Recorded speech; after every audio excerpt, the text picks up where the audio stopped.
Shalom, this is Nehemia Gordon, and welcome to Hebrew Voices. I am today in Joplin, Missouri, with a man who is a genuine pioneer of the study of the Hebrew background of Jesus, Dr. Roy Blizzard. Shalom, Dr. Blizzard. שלום נחמיה. מה שלומך? אני עדיין חי. תמיד טוב להיות חי, נכון? כן, אתה צודק. אתה יכול לספר לי קצת על החינוך שלך? אתה רוצה שאני אגיד לך בעברית או באנגלית? You know what? Let's do it in English for the people. Would you please do that? I can do that. You have a PhD from the University of Austin in Texas, and you studied in Hebrew studies.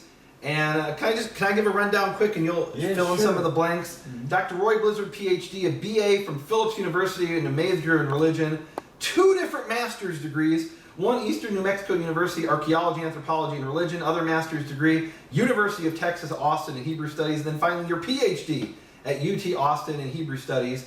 You're a co-author of a book I read many years ago. It's called Understanding the Difficult Words of Jesus, co-authored together with David Biven. Guys, this is a foundational book. If you are interested in understanding Jesus or Yeshua of Nazareth in his Hebrew and Jewish context, you must read this book. He really is a pioneer, this man I'm sitting here with. He also wrote a book we're going to talk about, Mishnah and the Words of Jesus. Dr. Blizzard, I want to explain to people how significant this book and some of the research you've done is. I'm going to give you a chance to explain your background, how you came to this in a minute. But I was talking to my friend Keith Johnson about this and trying to explain to him what you and your colleagues did in trailblazing the Jewish background, the study of the Jewish background of Jesus. And he came up with a wonderful, powerful analogy. I was explaining who you were and what you did. He said, you mean he's like Lewis and Clark? Lewis and Clark had no idea what was west of the Mississippi. And then they go and they venture in, and look, they bring the Indian guide, and you went to Israel and you had your Jewish guides, but you were a trailblazer back beginning in 1966, as you'll explain to us in a minute. And today a lot of people say, oh, what's the big deal? He knows that Jesus was a Jew. Guys, this is Lewis and Clark, who blazed the trail that you are now walking on and you think is so easy, and it was revolutionary at the time. So, Dr. Blizzard, tell us how this began in 1966. Well, in 1966, I had a friend of mine that had been one of my young men in the congregation that I served in Oklahoma. And you were a pastor for 13 years. For 13 years. In a Christian church. After I had my bachelor's degree in religion from Phillips University in Enid, Oklahoma, which no longer exists. But because I had studied religion, this young man, David Biven, was studying at the Hebrew University in Jerusalem. And I had finished a master's degree at Eastern New Mexico University in anthropology and archaeology. And he invited me to come over to Jerusalem to study at the Hebrew University. And he said, if you come over, you can live with me. And at that particular period of time, he was living at Rehov Shimshon Stein. Are you telling me he was my neighbor? He was your in neighbor. Baca? That's incredible. He was your neighbor. Before right, I moved there, though. Yeah, right close to where you live in the Baca area of Jerusalem. I, of course, was as poor as Job's turkey. I didn't have the money to go, and I went to the bank and borrowed the money. Wow. To go to Israel and study at the Hebrew University. Talk about stepping out of faith. Wow. Yes, it was. But a fortunate, or perhaps unfortunate, the way you might view the subject, is I was over there studying at the Hebrew University for about 6 weeks, and I realized all of a sudden that everything that I had studied before, for a bachelor's degree, for a master's degree, everything that I had in 13 years as a pastor of a church. Yes, 13 years. Wow. Was wrong. Wow. I had been taught, not intentionally, but I'd been taught from a completely different background and perspective, namely a Christian background and perspective. Wow. And that everything that I had learned was, I hate to use the term wrong because... Would you say you went to Israel in 1966 with all the answers? No, I didn't. Meaning you thought you had all the answers. I thought I had the answers. And you realized after a period of 6 weeks, the way you explained it to me yesterday. I didn't know anything. Wow. Wow. And so when I came back home, I said, man, I can't continue to do what I'm doing and be intellectually honest. I've got to go back to school. Wow. And so I began a search to find out where to go. They told me that the University of Ohio had a good Hebrew program. I flew personally because I'm a pilot. I flew up there. Came back home, said, no, that's not going to work because they didn't have any grant money. And also I found out after I was up there that they had snow. And even though my name's Blizzard, I don't like anything that's white or cold, so I came back home and began to look around elsewhere and was told that there was a Hebrew program at the University of Texas in Austin. Okay. And I investigated, flew down, met with the chairman of the department, who was Bahron Ardon at that time, Bahron Aharon.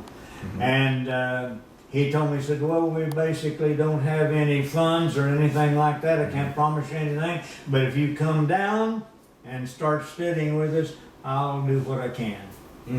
So I just moved. My family, everything, with no assurance of anything. Went down to the University of Texas, walked in and said, well, I'm here. And he made me his administrative assistant. Wow. And I didn't know a Hebrew character from a chicken track on the ground.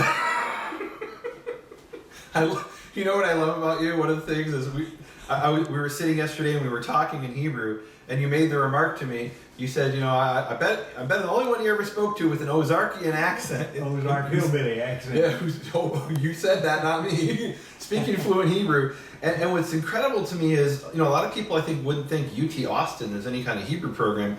So after 12 weeks, you were taking courses in Hebrew. And I don't mean you were studying Hebrew. The instruction was in Hebrew by native Hebrew speakers. By native Israelis. That's incredible. Yes. Who knew that was going on at UT Austin? I didn't know that. That's impressive. Yes, it was very impressive for the time. Nothing else like it in the country, to my knowledge. Yeah. But I continued studying 2 years of Hebrew in 12 weeks. Wow. And then went into the intermediate graduate study at the university, like I say, with all of the instructors, native Israelis.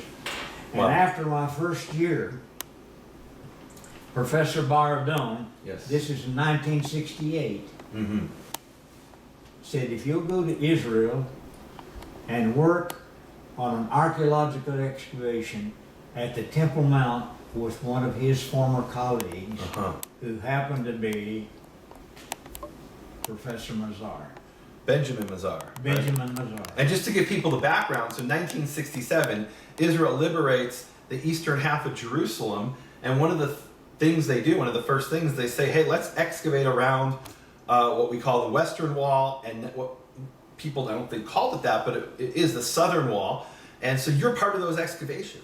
Yes, I started in '68. Yeah. Was excavating with Professor Mazar. Wow. And Professor Mazar and I became very good friends. I became friends with his whole family. And continued to excavate every year. Wow. I'd go back, sometimes I'd go back 5 times during the year. Wow. I got to where I was taking students from the university over on historical and archaeological study seminars, we call them, where they went along and actually had the opportunity to excavate or to be a part of an excavation, to tour and to study the different archaeological sites.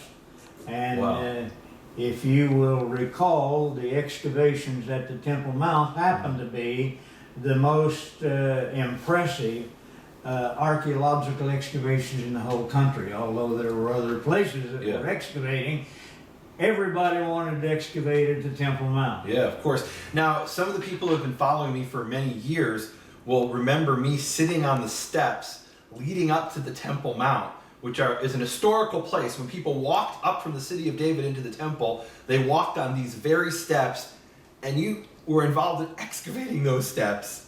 That's incredible. Tell us about that. What was that like? You dug up those steps. People didn't know those steps existed. They were, how far underground were they? About that far. That's it. That's it. So you just scraped away a few layers of dirt, and It was like the first shovel full of dirt, you're hitting stones. wow. Because the area was known as the Ophel. Right. And it was all built up. Mm-hmm. There's actually an Arab tent on the top of the ground at that time that we used to set up on the Yeah. wall Yeah. that joined the Temple Mount and watch them during the noon hour. Mm-hmm. And it wasn't until after the excavations had continued for several seasons that they moved through the wall and over into the area of the Ophel. Wow. And what are other things you found in addition to the steps? Ritual immersion baths. So you found mikvahs where people would immerse themselves and cleanse themselves just as they were about to enter the temple. Well, let's give a little more detail. Yeah. These steps, known as the monumental staircase Yeah. that led up to the southern wall of the Temple Mount, was actually the meeting place for all of the Jews during the 3 pilgrim festivals. Wow. That was where they sat. In my knowledge of those steps, the association I have is the account in the Talmud about the rabbi sitting. It says sitting on the steps on the back of the Temple Mount, and he makes the decree about the calendar from that place. And so there was some kind of rabbinical council, maybe informal of some sorts, that was meeting there on that very spot, and you excavated that. On that very spot. That's incredible. On that very spot. And that's where they came together for the 3 pilgrim festivals, Passover, Yeah. Pentecost, Mm-hmm. and Tabernacles. Amen. Wow. And we did not know at the time when Yeah. we started. I just Yeah. happened because I was close personal friends with Professor Mazar. Well, and you had a degree in archaeology. That helped. Yes, I had Yeah. a degree in art, but it was not all that impressive to the other archaeologists that were in Israel with whom I was working at that time. I was just viewed as another laborer, so to speak, Okay. and given a shovel and told where to go dig. Okay. And about the first shovel full, we hit stone that later turned out to be the monumental staircase. But beyond that, Wow. which is, I think, very significant and important for our discussion, Yeah. immediately adjacent to that monumental staircase was a whole series, not one, not two, but a series of ritual immersion baths Right. called mikvaot. Right.